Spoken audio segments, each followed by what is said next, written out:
Have you ever wondered kuti sei madzimai achicommand respect kutonzi mai kana ngoni vasvika vanhu vose vozwa kuti aiwa mama vasvika? Makambozvibvunza here? Have you ever wondered kuti why madzimai achipfeka zvinhu zviri modest? Ngatimbotaurai nyaya yemodesty.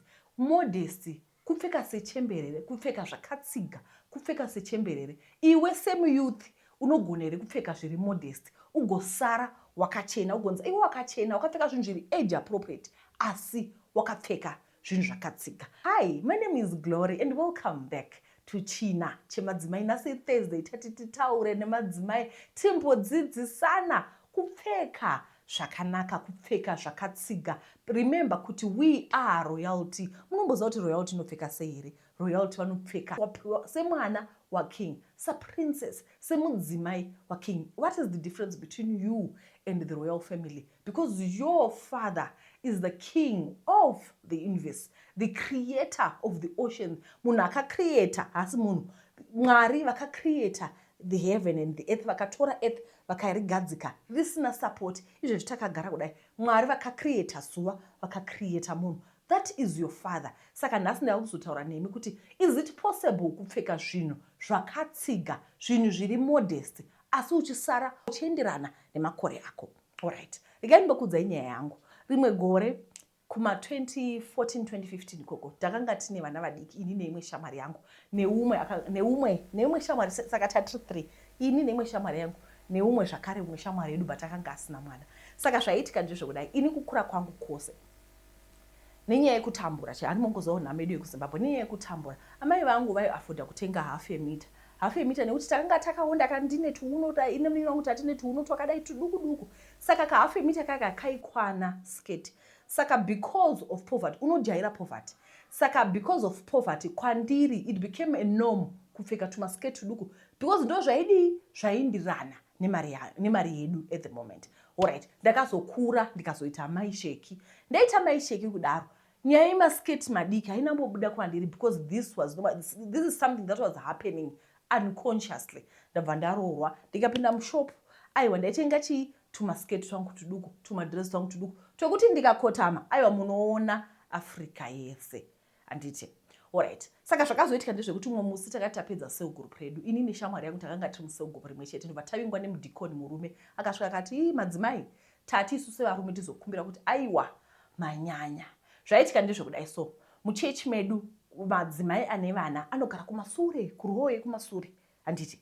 Saka vana baba, saka muparidzi anenge ari kupi, ari kumberi. Saka zvinoitika ndezvekuti pamusaka pekuti wakapfeka sketi pfupi, mwana unenge wakabata mwana kudai handiti, dzimwe nguva uchimuyamwisa bonzvidi, saka hazviiti kuti ubatanidze makumbo nekuti hauna support. Saka for support kana wakapfeka magogo unovhura makumbo so handiti wodi uyamwisa mwana kana kuti womurarisa. This is what was happening without me seeing. It would just happen. They would do theg.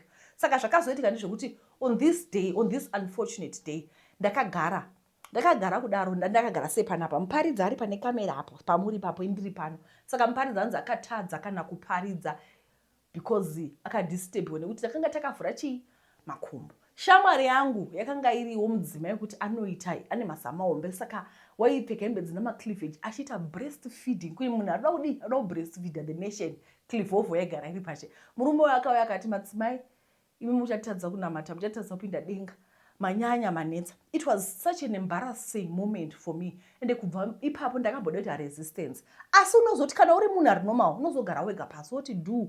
Ndikaona kuti this is wrong. I needed to change my wardrobe. Alright. Saka ngatipindei munyaya yedu yanhasi. Nangoda kuti ndingokuzivisai kuti mapfekero edu chii chinoita kuti uzive kuti uyu ndidoctor, chii chinoita kuti uzive kuti ndinesi, chii chinoita kuti uzive kuti uyu musikana wemustreet. Mapfekero edu. So mapfekero edu akakosha. Kupfeka zvinhu zviri modest is an act of self-respect. You dress in a way that honors your body. You signal to yourself that you are worthy of dignity. It's not about hiding. It's about valuing what you wear. It's about valuing your body. It's about valuing who you are. Kupfeka zvinhu zvakatsiga. It's a sign of self-respect. Ngatizvitorese izvi. Hapana kana one wedu panapa anoda kupfeka bhutsu inoshinya. Rimwe gore ndakazomboshanda kune imwe restaurant ndakapfeka bhutsu inoshinya the entire night. Bhutsu yangu yakashinya. Unogwadziwa ugoti kugumbugu. And it's so uncomfortable. Hapana kana munhu umwe chete anoda kupfeka bhutsu inoshinya. Zvakangofanana nesu kana kuri kuti wapfeka hembe wachizvibata manje wadrowa Africa yose zvanyatsoti nchwi. It's so uncomfortable. Zvinhu kupfeka zvinhu zvisiri comfortable zvinoita kuti vanhu vatadze kana kukurespecta. Zvavafanira kupfeka hembe dzedza dzinofambira umu then bra yacho inenge iri panze. The entire day you would feel very uncomfortable. Saka zvinhu zvakakosha kuti tipfeke zvinhu zviri comfortable as it is a sign of self-respect. If you respect yourself, if you show us that you respect yourself, we will also respect you. Chii chakaita kuti mungonditi makadiwa tete. In my previous channel, people would call me Glory. And they would call me with my name. But now, zvinokuremerai kuti mundidane nezita rangu. Because I don't know what. Because maybe ndakakuratidzai kamwe kaumodest. Ndo zvinoita kuti ukomande respect when you wear zvinhu zviri modest. In a world that judges women by appearance, dressing modest will shift the mindset on how you look like to what do you do. Because uri kutoratidza kuti aiwa kwari kubva kwakarongeka, musoro wako wakagadzikwa, makeup hauna kuisa iye akadai so, wakapfeka zvinhu zvakanaka. Everyone will be interested in you kuti who are you, what do you do. They don't judge you because of your appearance, because watozviratidza kuti aiwa uri munhu anozvivaluwa, uri munhu ane dignity. Kupfeka zvinhu zviri modest will help you to attract the right type of people in your life. Ndakambopa example yekuti unoti uchifamba wonyengwa neumwe munhu wozvibvunza kuti kochiko chiri pandiri chaita kuti ndinyengwe. It's the way you dress. Kana uchida a certain type, a certain group, uchida kusvikira a certain group, there's a certain way of dressing up. If you dress modestly, you're going to attract the right kind of people. Kupfeka zvakanaka zvakare kunokuvhurira maopportunities chaiwo.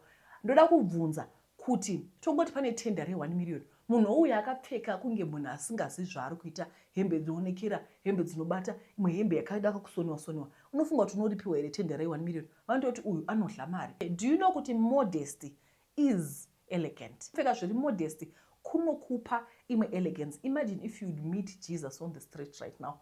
Wakapfeka zvinhu zviri wrong. What would Jesus say to you? You know, as a Christian, I assume kuti ndikutaura nema-Christians, kupfeka zvinhu zvakanaka kunoita kuti Mwari waunonamata chaiye akudziwe. Isu ma-Christians tisine problem. Makamboona kuti ma-Muslim anoita sei? Vanopfeka zvakanaka. They represent their faith very well. The meaning of modest can be different to you and to me. And vanoti havabvumidzwi kupfeka ma-trousers because of cultural reasons, because of zvakasiyana-siyana. Kune umwe munhu trousers rinenge richitori right because zvinosiyana nema-culture nema-beliefs. Handiti kana wakapfeka trousers rako harina kubata here. Pane mamwe trousers atozogara manje atozoti kana tapfeka munhu anenge akapfeka iya inonzi G-string kudai so trousers kufambira pazasi, wopinda mukombi stoiti taxi uno, wopinda mutaxi kudai maAfrica yose pashe. Zvinhu zvinoita kuti vanhu vatokumaka zviro ngoti wewe unotengesa muviri. Handiti ngatidzidzei kupfeka zvinhu zvakanaka. Chero riri trousers ina hangu personally, inini personally I can wear a trousers. Handiti ini hangu personally handina problem ne-trousers as long as rakapfekwa zvakanaka. You are beautiful not because of how you look like. Ndoza kuti dzimwe nguva madzimai toda kupfeka hembe dzinoita kuti varume vatitarise, udrowe attention. But kudrowa attention hanzi senyama yakaora inoattracta nhunzi dzakawanda. Tiri vana vaMwari. Saka kupfeka zvakanaka kunoita kuti mbiri ipiwe kuna Mwari. 2 Corinthians 6 verse 8 ndoda kuti munoiverenga. Kana maiverenga vhesi iri kutaura kuti I am your father.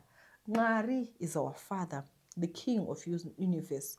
We are royalty. Saka tinofanira kupfeka zvinhu zvinopa mbiri kuna Mwari. And yes, it's possible kuti upfeke zvinhu zviri modest ugosara uri elegant. I feel like I did not do justice to this topic. I'll be back again. Chitaura topic iwe because this was the introduction. Handiti tokutendai nekona kwamaita.